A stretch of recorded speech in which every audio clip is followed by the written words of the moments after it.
Find yourself on those old forgotten roads and ancient parts of the woods, and you may become forgotten yourself. Welcome back to Unexplained Encounters. I'm your host, Darkness Prevails, and today's episode features stories that happened in the backcountry. Stay tuned for eyewitness accounts of the Goatman, ghostly legends, and more. I'm currently looking for hiking stories, and if you have one, send it to me at darkstories.org, and I might feature it in a future episode. You know what's perfect in the backcountry? Camping. And camping means campfire stories. And if you want the most terrifying and gorgeous collection of creepy campfire stories, find my book on Amazon via the link below, or search for Creepy Campfire Stories. Comes out July 8th, 2025. Pre-order today. And hey, if you're out there listening to Unexplained Encounters right now on Spotify or Apple Podcasts, take a moment to rate and review the show. Feel free to give me 5 stars and say that you love this donut-eating goober's voice. Now, let's begin. The night my friends nearly got me killed. From BayLuff. Back in the summer of 1995, me and my 2 best friends had a weekly ritual. Every Friday night, after my parents went to bed of course, I'd sneak into our garage fridge and grab a few of my dad's Budweisers from the back of the bottom shelf, where he wouldn't notice them missing. Then I'd climb out of my bedroom window, drop down onto the shed roof, and meet up with Jace and Benny at the end of my driveway. I turned 16 that summer. Jace and Benny were both 17 and had just finished their junior year. I was a year behind them. We had been friends since elementary school, all growing up in the same small town in western Massachusetts where nothing ever happened. By the time we'd hiked out about a mile into the woods, the beers would be warm. These woods behind my neighborhood were the usual spot. A small clearing on a hill where you could actually see the stars without all the lights from town getting in the way. Plus, Benny always brought his dad's BB gun, this pump-action daisy we'd use to shoot at whatever empty cans we'd brought with us. It was just stupid teenage stuff. Nothing harmful. 3 bored kids looking for something to do in a town where the closest movie theater was 40 minutes away and most places closed down by 8 p.m. This happened one night in late July. It was a hot summer, and the mosquitoes were bad, but we didn't care. We hiked out to our spot around 11 p.m., each of us with a beer already finished on the walk. The clearing looked the same as always, a small open space surrounded by pine trees, with a fallen oak tree that had been our bench for the past 2 summers. I'll fill you in on the conversation I remember us having back then. "Did you guys hear about Jamie getting caught shoplifting at the pharmacy?" Jace asked, cracking open his second beer. "No way," I said. "You mean Jamie Blink? Isn't her dad on the town council or something?" "Yep, she tried to steal some makeup. They called her parents instead of the cops," Benny said. We set up 3 empty cans on a log about 20 feet away. He'd already had 2 beers and was working on his 3rd. Benny could always drink more than me and Jace without even showing it. "Must be nice having connections," Jace said. "Remember when Mark got caught stealing that video game? They pressed charges on him." "Well, that's 'cause Mark's dad isn't exactly friends with the police chief," I pointed out. Benny pumped the BB gun 10 times and took aim at the first can, squinting one eye shut. "Mark's an idiot anyway. He stole Shaq Fu of all games. Worst game ever." The BB gun made a sharp crack as he fired, and we watched the first can tip over. "Nice," Jace said. "So what's happening with the Phillips class next year?" I asked. "Is he still making everyone do that stupid leaf collection thing?" Jace groaned. 50 different species all due the second week. I had to steal half of mine from my sister's collection from the year before." "I just made up names for half of them," Benny said, taking aim at the second can. "Red pointy leaf, green round leaf. Phillips never even checked, guys." Another crack and another can down. "Man, I'm still not looking forward to that," I said. Or that summer reading test. Did you guys actually read the books? I bought the Cliff's Notes for 2 of them, Jace admitted. I didn't even do that, Benny said, lining up a 3rd shot. The BB missed this time, pinging off into the woods. Weak, Jace laughed. Give me that thing. They passed the gun back and forth for a while, setting up the cans over and over. I wasn't nearly as good a shot as either of them, especially after a couple of beers, so I mostly just watched. As the night went on, the conversation shifted like it always did when we were out there in the dark. You guys ever hear about the thing people see out in the state forest? Benny asked, reloading the BBs. What thing? I asked. My cousin was camping out there last month. Swears he saw something weird. Like a person, but not a person. Watching their campsite. Jace rolled his eyes. Your cousin's always making up bullcrap stories. No. Other people have seen stuff like this too. There was an article in the town paper like 2 years ago. This guy who was hunting said he saw something in the trees following him. Not a bear or anything normal, just something that moved weird. Like what? Bigfoot? Jace laughed. No, like something that could climb really fast. He said it was there and then gone like it was swinging through the branches. Oh, so a monkey escaped from a zoo or something, I suggested. I wasn't even being sarcastic. That was a real possibility to me, but I don't think he took it that way. Benny shook his head. He said it was big, like person-sized. There's that mental hospital about 20 miles from here, Jace said. Maybe it was just some escaped patient. In the trees? Benny countered. And my cousin said the same thing, though, that it moved between trees too fast to be a person. I was starting to get that creepy feeling that comes to you when you're tipsy and it's dark and someone starts telling ghost stories. Can we talk about something else? Oh, are you scared? Jace teased. No, it's just dumb. There's other stories too, Benny continued, ignoring me. My dad's friend's a cop. He said they get calls every couple years about something in those woods. They always write it off as teenagers messing around or people seeing things, but they get the calls. Like what, specifically? Jace asked. I could tell he was starting to get into it. Like something watching people from the trees, something that shouldn't be there. One lady swore she saw a guy with wings. Oh, come on, I groaned. Like an angel? Jace asked. No, not normal wings, like bat wings or something, but huge, Benny tried to explain. A sudden breeze came through the clearing and the trees rustled, made the hair on my arms stand up. Well, let's just talk about something else, like how Heather Wilson definitely likes you, Jace, I said. That successfully changed the subject, and we spent the next 20 minutes ribbing Jace about his obvious crush on Heather and his complete inability to talk to her without turning red. By the time we'd finished the beers I brought, it was close to 1 a.m., and we were all feeling pretty good. We sat back on that fallen tree and stared up at the stars.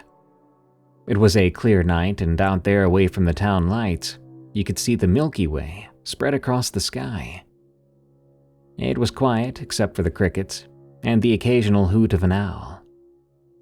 Man, I wish we could just stay out here instead of going back.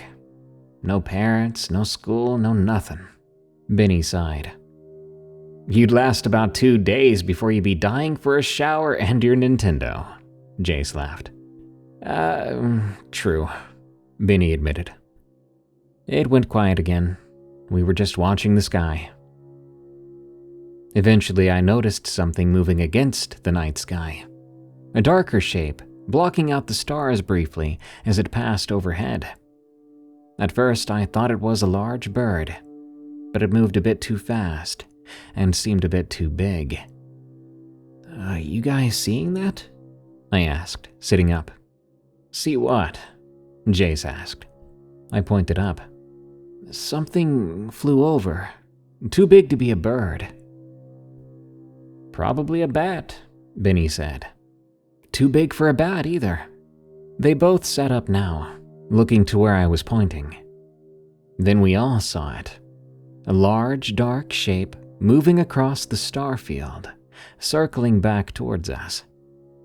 The heck is that? Jay whispered. Before any of us could answer, the shape plummeted down.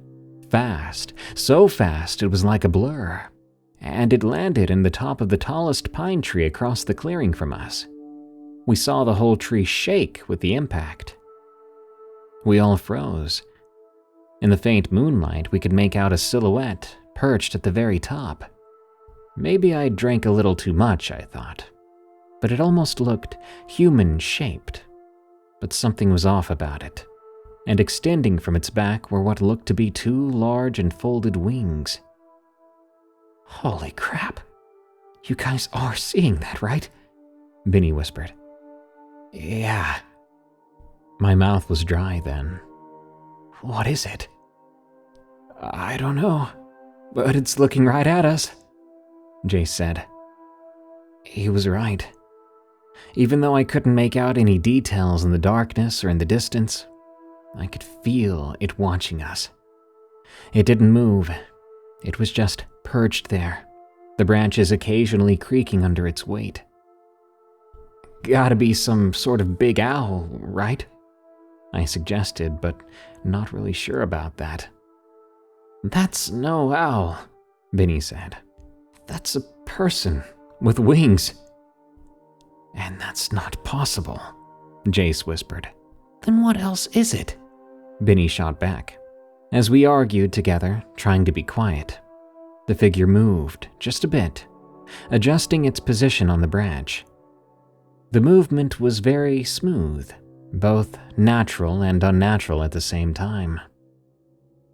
We need to go back, I said, starting to stand up. Wait, Benny said. I didn't like the sound in his voice. It sounded familiar, the kind of tone he always had when he wanted to do something stupid.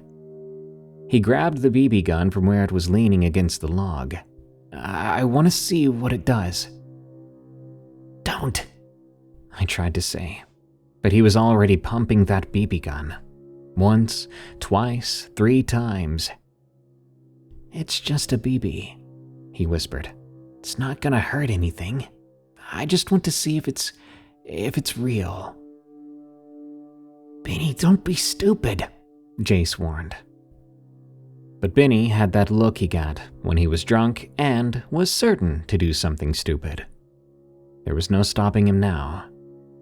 He raised the gun, aiming it at the silhouette in the tree. I wanted to stop him, but I was paralyzed with a weird mix of fear and curiosity. Benny squeezed the trigger, and for a split second, I prayed that what we saw in that tree really was just a bird or some sort of weird branch. The crack of the BB gun seemed impossibly loud in that quiet night. We heard the metallic ping as the BB hit something solid, followed by the rustle of pine needles. For a moment, nothing happened, until we heard it. A sound that started like a human chuckle, but twisted into something higher and sharper, almost like radio static or an insect buzzing.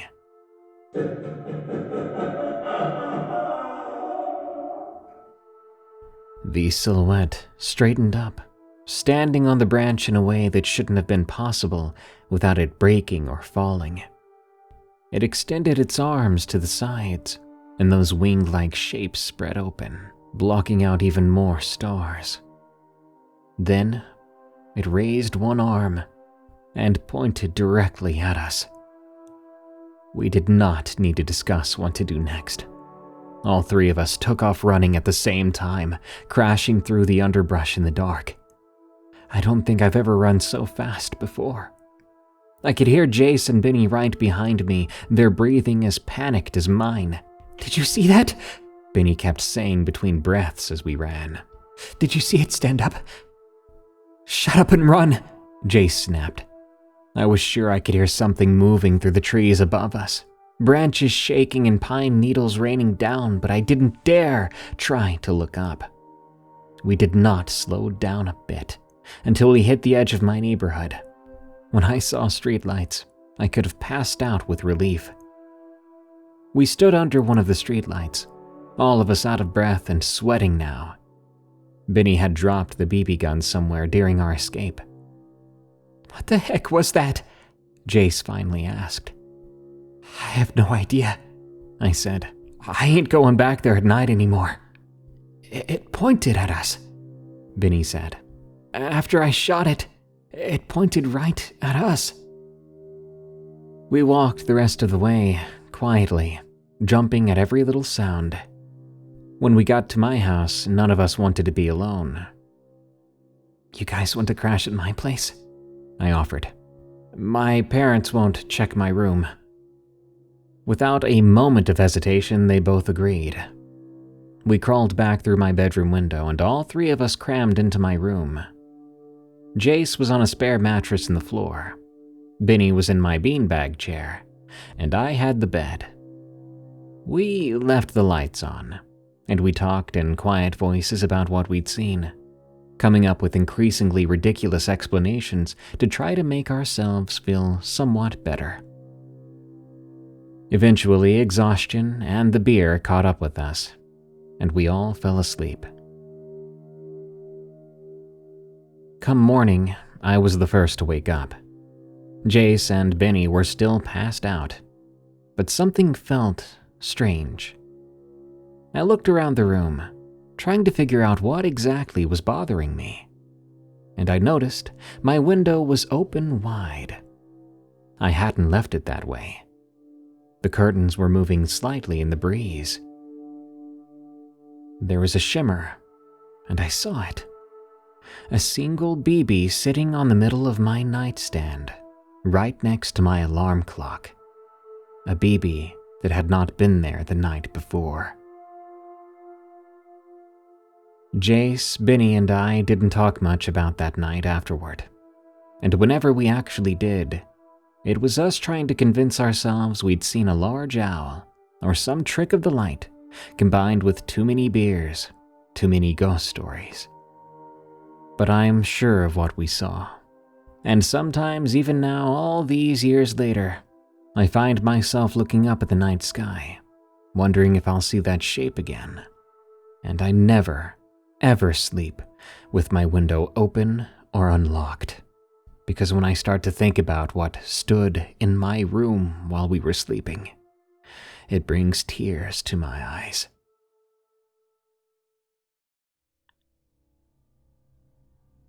The Retreat, from Asym. I did not want to go to my cousin's wedding. It's not because I disliked my cousin Angie. We've actually always been close. But her fiancé just had to have the ceremony at his family's quote-unquote rustic retreat in Washington's Olympic Peninsula in April. Who plans an outdoor wedding in one of the rainiest places in the continental US during spring? But family obligations are what they are. So I was soon flying from Phoenix to Seattle, driving a rental car to the small town of Forks, Washington. I'd been assigned to carpool with my aunt Donna and her new boyfriend Lyndon, both of whom were in their 60s. Not my idea of an ideal scenario, but I figured we'd check into our hotel, attend the wedding, and be back to civilization within 2 days. The trouble began when we got lost. It was because Lyndon insisted he knew a shortcut to the venue that would save us 30 minutes. Aunt Donna was always eager to please her new beau and agreed enthusiastically. So, I was outvoted. Instead of staying on the main highway, we turned onto an unmarked forest road that Lyndon swore would lead directly to the Lewis family property. 2 hours later, with no cell service and increasingly dense fog, it was clear that we were hopelessly lost. The gravel road had branched multiple times by now, and Lyndon had made several confident choices that had led us deeper into the forest. The sun was starting to be overshadowed by dense tree coverage and the thickening fog. Visibility was getting lower by the minute. At that point, I could probably see 20 feet in front of the car. "We should turn around," I said for the third time. "The wedding's in 3 hours, and we still need to check in and change." "Just over this ridge," Lyndon insisted. "I can see on the map that we're close." By map, he was talking about a weathered paper tourist map he had picked up from a gas station. Not a GPS, which would have been nicer, but it hadn't worked since we turned off the main road. My aunt was patting him on the arm, insisting that he was doing a good job. "Lyndon knows these woods. He used to come camping here in the 70s. I tried not to roll my eyes, just staring outside the window.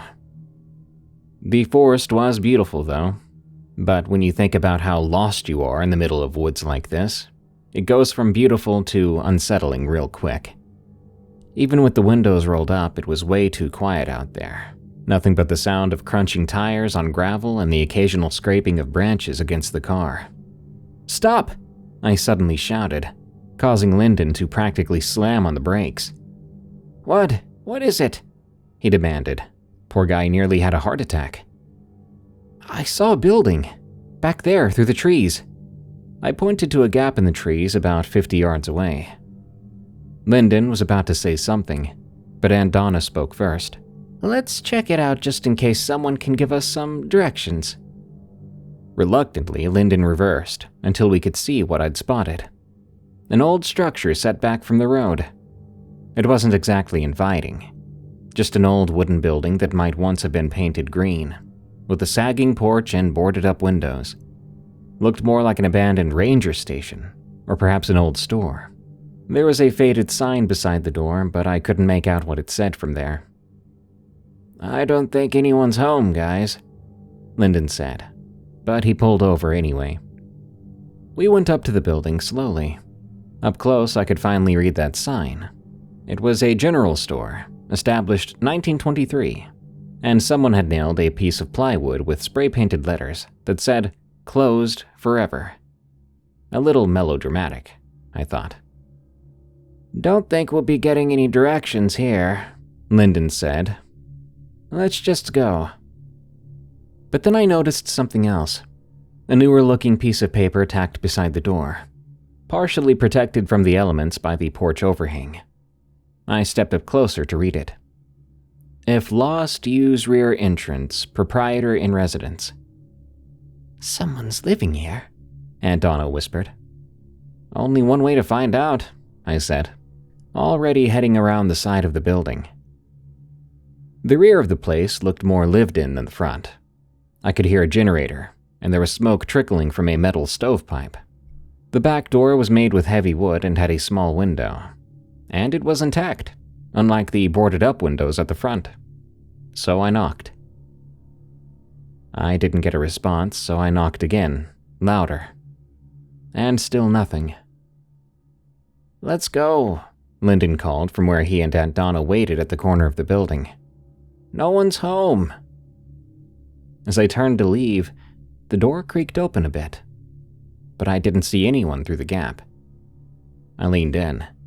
"Hello? We're lost and looking for some directions to the Lewis property. They're hosting a wedding today." The door opened a bit wider, revealing a dimly lit interior, but still no people. After an awkward moment, I realized the door had simply drifted open from my knocking. But I tried again. "Hello? Anyone here?" A voice answered from the darkness, so soft I nearly missed it. "Come in if you need help. I don't go outside when the fog's like this." I glanced back at Lyndon and Aunt Donna, who had edged closer but still looked hesitant. "There's someone in there," I whispered. "And they mentioned the fog. Maybe they know the forecast, and maybe they know directions." "I don't think we should go in there," Lyndon said, looking at the doorway. "Looks like something from a scary movie." For once, after a long while, Aunt Donna disagreed. "We're already running late and we're lost. What choice do we have?" She moved past me and stepped inside. Lyndon and I had little choice but to follow her. The inside was nothing like I expected. The outside looked abandoned, right? But the inside was well maintained, if antiquated. There were oil lamps, illuminating walls lined with shelves of supplies like canned goods and tools and outdoor equipment. There was a wood stove giving off heat from one corner. Looked like a functioning general store from decades past. A pretty cool sight. At a counter near the back sat an elderly man with a long white beard. He wore a flannel shirt and suspenders, looking every bit the stereotypical mountain man. His eyes, though, were sharp and alert as they examined us. "You folks are a long way from the main road," he said, "and on a bad day for it." "We're trying to get to the Lewis property," Aunt Donna explained to him. "We've got a wedding to get to." The old man frowned. "The Lewis place. That's been abandoned for 20 years, I think, ever since the incident with their boy." "That can't be right," said Lyndon. "Our niece is marrying Baron Lewis today. Maybe you know him. They sent us directions to their family property for the ceremony." At the name Baron Lewis, the old man's face changed. He stood straight up and walked over to a curtained doorway behind the counter. "Wait here," he ordered, then disappeared into a back room. I was very confused, and I think the other two were too. "What do you think that was about?" I whispered. "Maybe he's confused," Aunt Donna shrugged. "He seems old." "Whole thing gives me the creeps," Lyndon muttered. "For the last time, let's just go." Before we could decide anything, the old man came back. He had a yellowed newspaper clipping protected in a plastic sleeve. He laid it on the counter, pointing a gnarled finger at the headline. "Local teen missing in forest, presumed dead." The article, dated June 1999, described the disappearance of 16-year-old Baron Lewis during a family camping trip at their property in the Olympic National Forest. Despite extensive searches, only his shoe was ever found near some river. The family moved away shortly after that. "Must be some kind of coincidence," Aunt Donna said. "Angie's fiancé is Baron Lewis. He grew up here and his family never left." The old man looked dead serious. "Then who sent you up the road today? This road doesn't even lead to the Lewis property. It doesn't lead anywhere except deeper into the forest." I told him. The directions came in the wedding invitation. We followed them until Lyndon decided to take a shortcut. "Shortcut?" Lyndon said. "I've been following the directions exactly. Turn right at the wooden bridge, follow the road 5 miles, turn left at the fork with the lightning-struck tree." The old man went still. "Those aren't directions to the Lewis place. Those are—" He trailed off, then moved over to the window. He parted the curtain, looked out, then said, "The fog's getting thicker. You need to go." "What? We just got here. What's wrong?" I asked. He turned back to us, eyes now filled with a mixture of pity and fear. The old man stared at us for a long moment. Couldn't tell what he was thinking.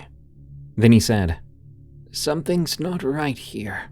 Those directions, they're old Forest Service routes. Shouldn't have been on any public maps for decades." "What do you mean by that?" I asked. The old man then pointed towards the window. "The forest has its ways. Most folks don't understand it.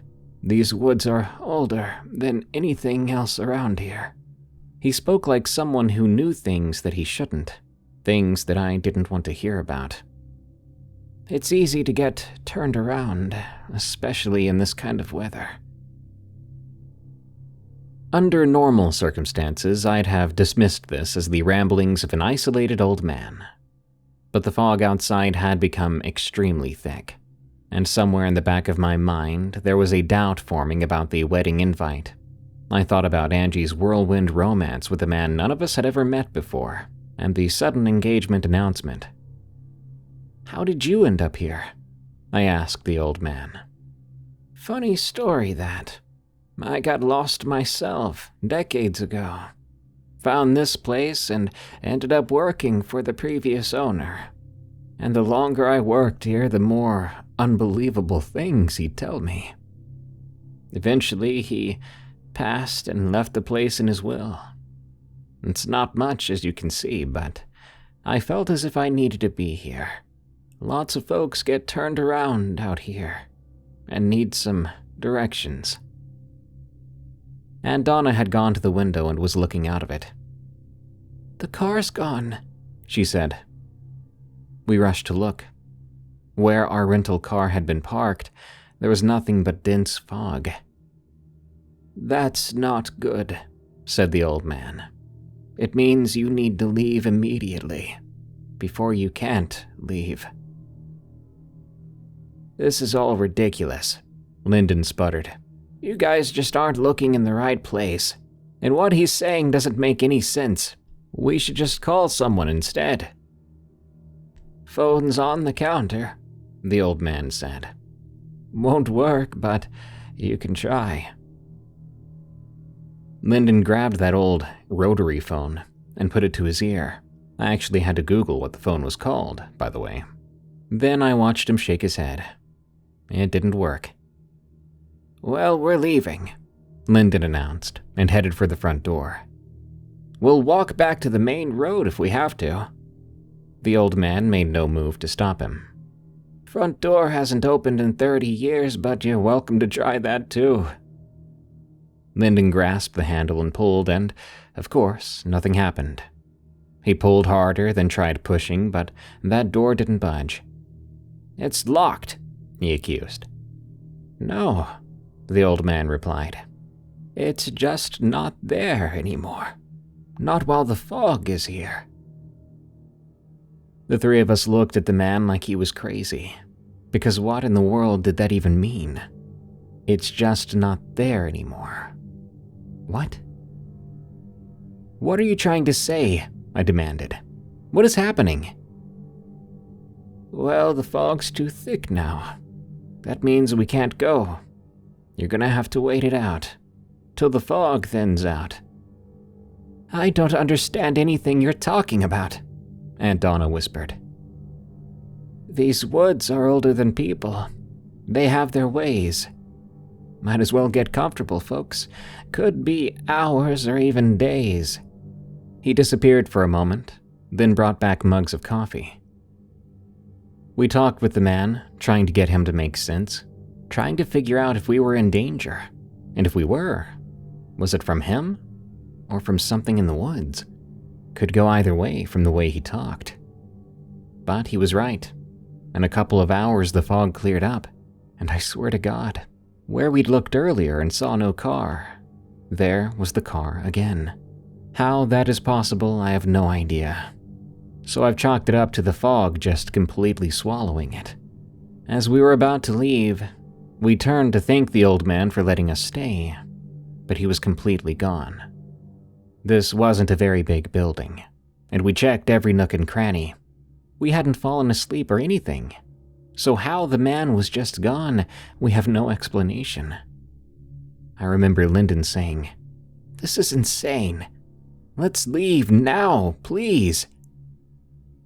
We walked over to the back door and Lyndon yanked it open with ease. There was the forest path, and the fog was starting to recede. "See? That old man was just trying to scare us. Guess it makes sense if you're out here all alone all the time. What little visitors you have, you gotta make it entertaining." From there, we got back in the car. We turned around and drove back the other way. We found the main road, and we made our way to the wedding. It was a normal, peaceful wedding. I met Baron Lewis, and I guess he didn't have any connection beyond the name to the other Baron. If you're reading this story, I just can't make sense of anything we experienced. So for the love of God, leave a comment or reply, and let me know what you think happened. Was it a crazy old man, or something more? My highway experience. From terrynawt. I was raised by practical parents. My father was an engineer, and my mother was a high school science teacher. Both of them taught me to look for logical explanations before jumping to conclusions. I recall that conversation coming about from discussions about UFOs, but it covers all paranormal phenomena. That mindset served me well throughout college and in my day-to-day life, until something happened on Highway 491 in New Mexico about 8 years ago. For those of you who don't know, Highway 491 was actually formerly designated as Highway 666. It was renamed in 2003. They called it the Devil's Highway, partly because of the number, but mostly because of its reputation. Fatal accidents, strange occurrences. Growing up in Durango, Colorado, we'd hear stories about that road, but from my upbringing, I would just say they were superstitious nonsense, explanations for bad driving conditions and poor road maintenance. Now on to my story. My experience happened when I was 26, driving south from Cortez, Colorado to Gallup, New Mexico, to visit my grandfather in the hospital. He'd had a stroke and the doctors weren't sure how much time he had left. I would be taking the most direct route, Highway 491 through Shiprock, a road I'd never driven before, but had heard plenty about. I left Cortez later than planned, around 6:30 p.m. on a Friday in early November. The sun was already setting, but I wasn't too concerned about that. The map on my phone showed the drive would take about 3 hours, putting me in Gallup around 9:30ish. Not too late to stop by the hospital before visiting hours ended. The first hour was boring. Traffic was light, and to help with the boringness, I had a playlist of podcasts to keep me company. I crossed from Colorado into New Mexico by the time it was dark. I stopped for gas at a small place, grabbed some snacks and coffee too. I checked the time then, remembering it said 7:22. Sounded like I was making good time. 20 minutes after getting back on the road, my podcasts started to cut out, which was annoying. I should have downloaded them when I had Wi-Fi or mobile internet, rather than trusting wishy-washy signal. I hoped it was just a temporary dead zone that would clear up soon. I switched to my music, which I did download, but even that began to skip and distort for some reason. Didn't make sense because it wasn't streaming. Around the same time, my dashboard electronics began to act up. The radio, the temperature display, even my headlights were beginning to dim or blink. It was then that I noticed headlights behind me. There was a vehicle behind me, and after several minutes I realized they kept a constant distance, not close enough to be tailgating, just maintaining perfect spacing, regardless of my speed. I'd been speeding up and slowing down, and yet they did the same. Nothing crazy yet, but something to keep an eye on, I thought. The road was mostly empty. I hadn't passed another car in about half an hour. To ease my mind, I considered pulling over to let this guy past, but something told me that wasn't a good idea. Instead, I decided to just increase my speed significantly, hoping to finally put some distance between us and get those pesky headlights out of my rearview mirror. When I say significantly, I mean I sped up about 30 miles per hour. Dangerous, sure, but it was enough to make sure that he wasn't keeping pace with me. And then I saw that he was. Why would he speed up that much? Something about this felt eerie. I kept glancing in my rearview mirror, keeping an eye on my guest behind me. And suddenly, when I looked ahead again, I screamed and hit the brakes as I saw a figure standing in the road ahead. I stopped maybe 50 feet from the figure. A woman standing motionless in the middle of the road. At this hour? Why would you stand in the middle of the road after dark? That's just suicide.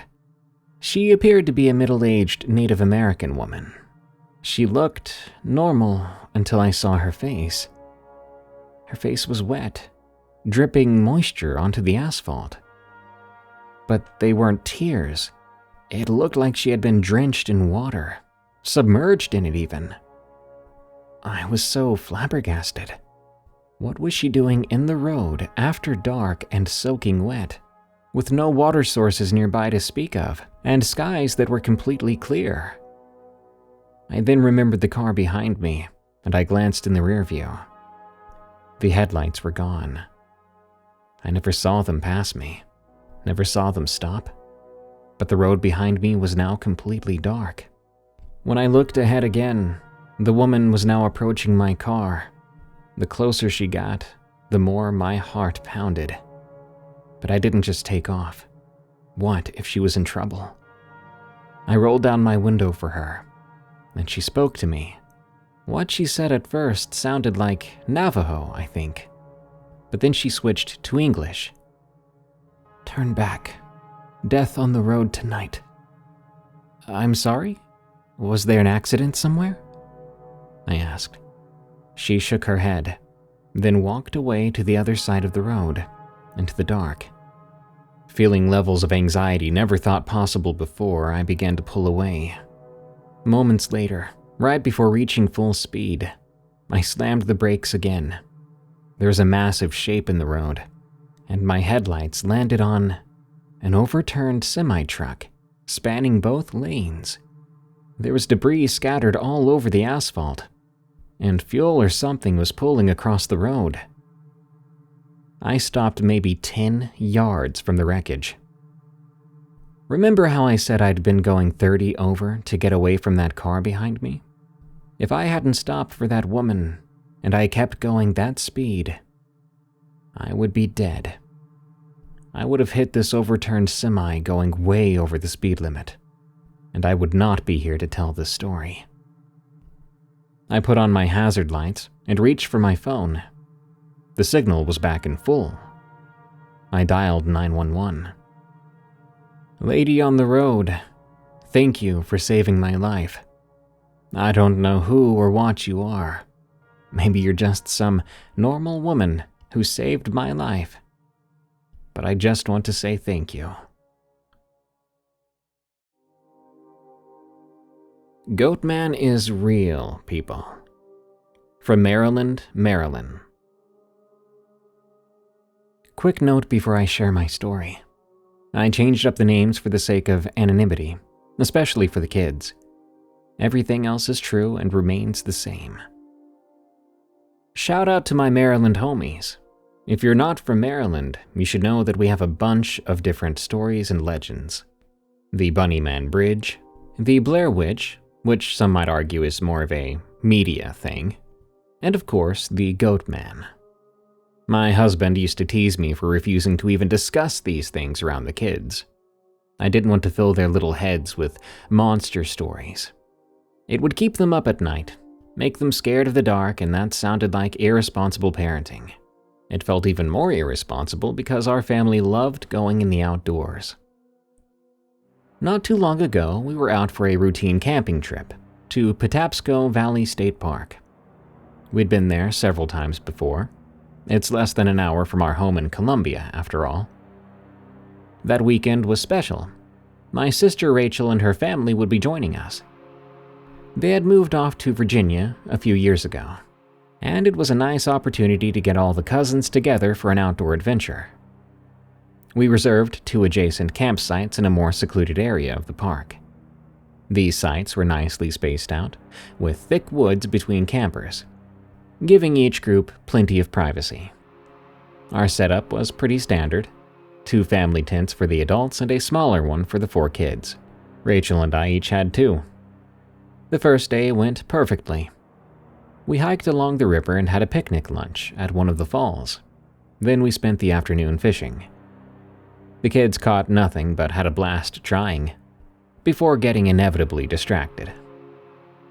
That evening, my husband made hot dogs, and we told appropriate campfire stories.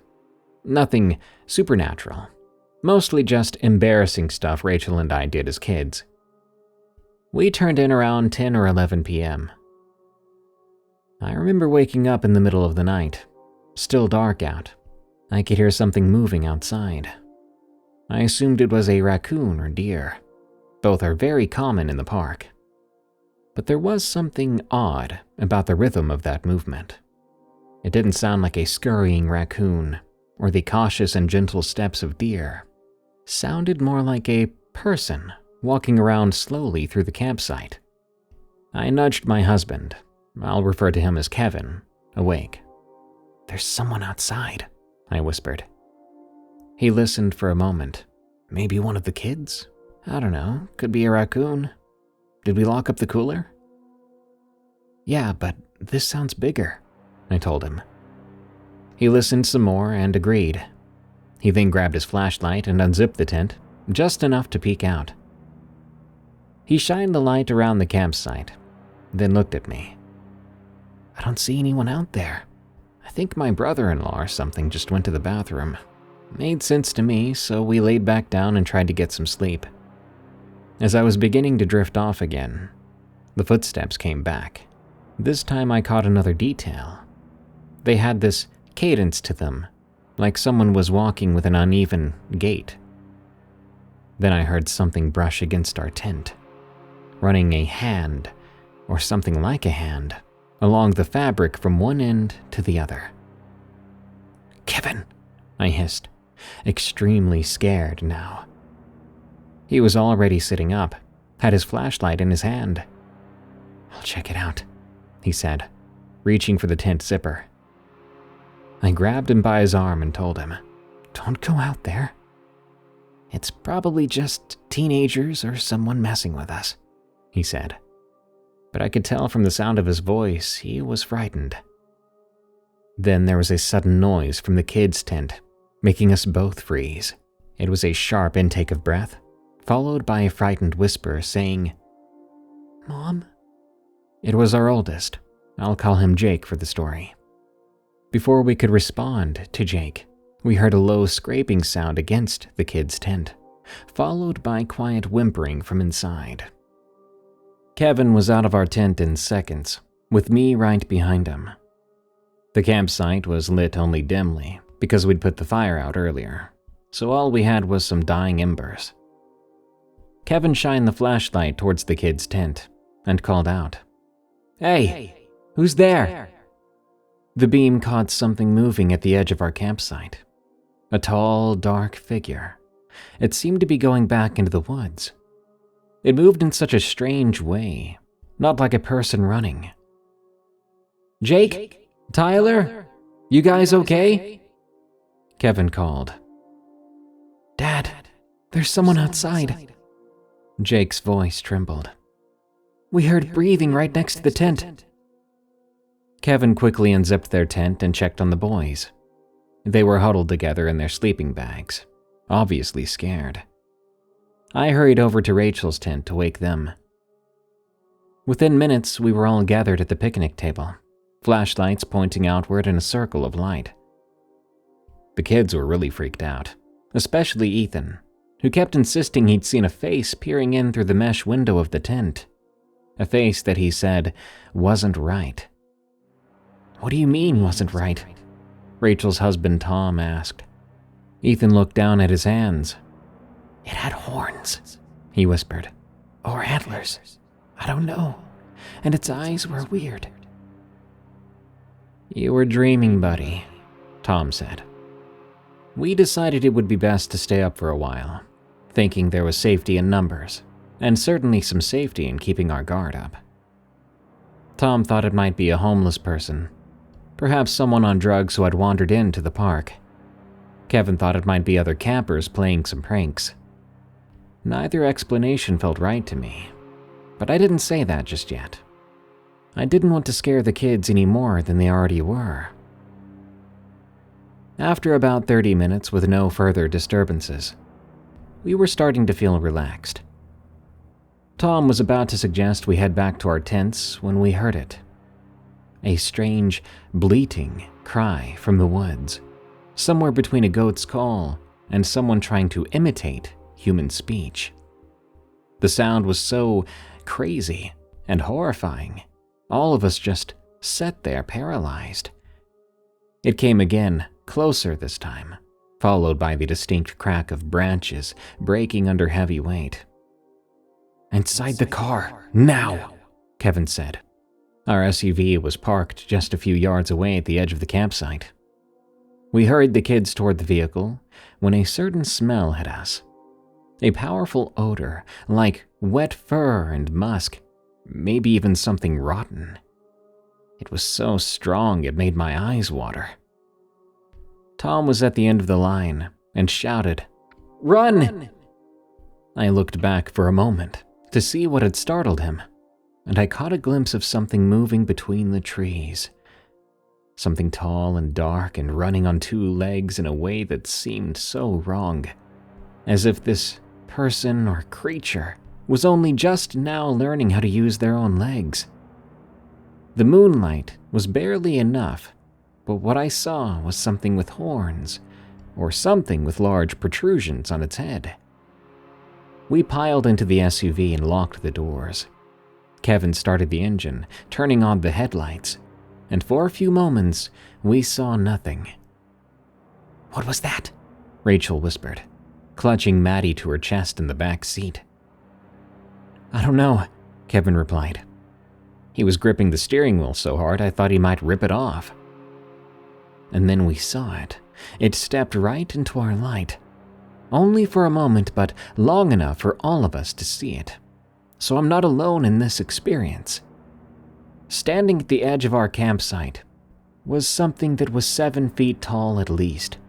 It had the general shape of a man, but with the head of what looked more like a goat or ram, complete with curved horns. Its body was covered in fur, and it was on 2 legs bent backward at the knee. Reminded me of a goat's legs. I saw a yellowish reflection in the eyes, like an animal's, and they were staring directly at us. In that instant, I felt like prey being eyed by a predator. The kids screamed, Tom started shouting for Kevin to drive, and I couldn't look away from those eyes. Kevin put the car into reverse, just as the creature took a step forward. We backed up to the campground's main road, then sped toward the park entrance, leaving our entire campsite, the tents, the food, equipment, everything behind. We drove straight to the nearest police station, and we filed a report about what happened. The officers were, obviously, skeptical, but they were still professional. They took our statements and sent a patrol car to check the campsite. A few hours later, we were called. They let us know that they'd found nothing unusual, though our camping equipment appeared scattered around the site. They suggested it may have been bears, and that we should be more careful with food left out of containers.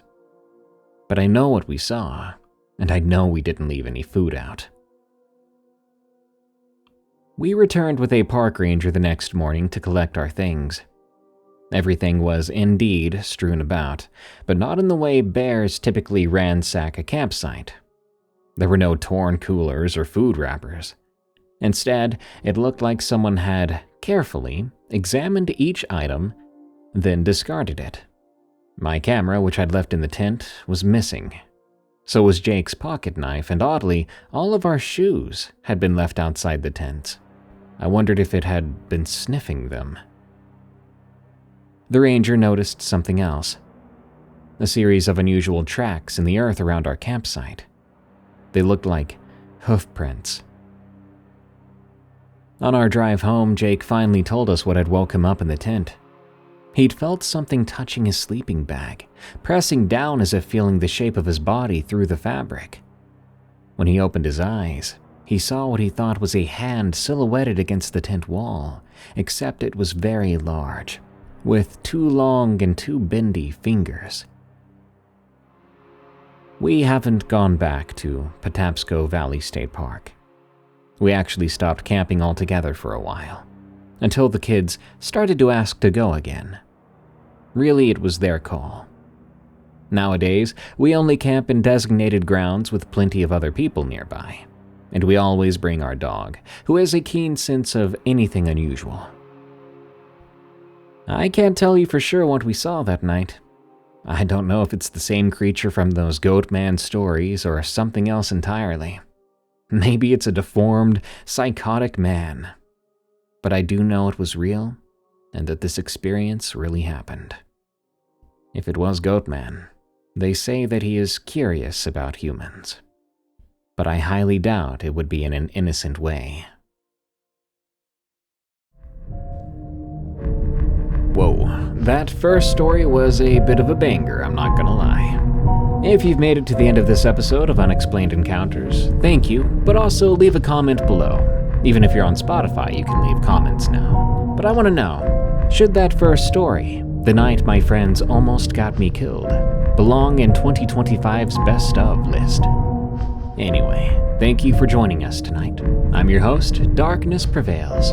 If you could be so kind as to follow and rate Unexplained Encounters on Spotify and Apple Podcasts, I would be so grateful. And consider checking out my new hardcover book, a beautifully bound collection of terrifying, creepy campfire stories to share on your next camping trip. It's called Creepy Campfire Stories, and you can find it on Amazon. Look up Creepy Campfire Stories by Darkness Prevails, or just click the link in the description. Thank you.